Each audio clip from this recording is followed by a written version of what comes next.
How much does it cost per square meter? Hi, I am Marco Borello, CEO of Play Wheelie, the leading company in Europe in the design and production of indoor playgrounds and family centers. Very often, clients who start considering the possibility of opening an indoor playground need some definite parameters on which to base their business plan.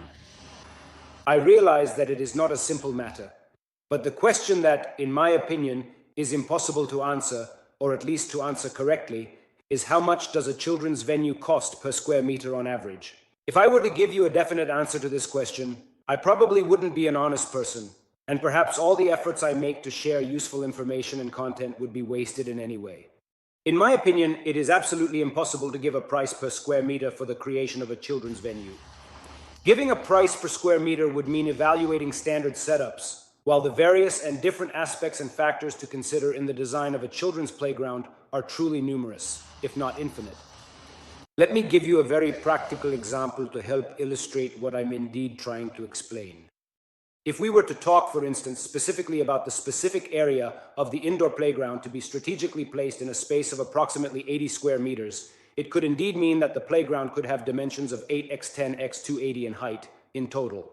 But at the same time, it could have the same width and length measurements, but maybe have 3 floors. So an average height of 4.5 meters, and this calculation would be completely distorted. We could also have a small playground with a large ball pit, empty in the front part and very full in the initial part. And so far, I've only talked about the playground area. What am I trying to tell you with this? For instance, consider the variations in design, specifically the differences in height and space utilization. I only taken into consideration the square meters such as dimensions without taking into account the actual content of the product we are going to include. Keep in mind, of course, that the larger the park, the more variables increase and can extend to the trampoline park area, the inflatable area, but also to the bar area or the area dedicated to adults. I understand that you might be looking for criteria, but in my opinion, relying on square meters can be a misleading factor for your economic evaluations. In general, the advice I can give you is to always rely on a company or consultants with whom you can discuss your ideas, preferably after having made an initial assessment of the type of venue that might suit your tastes and ideas. I hope, as always, that this video can be useful to you.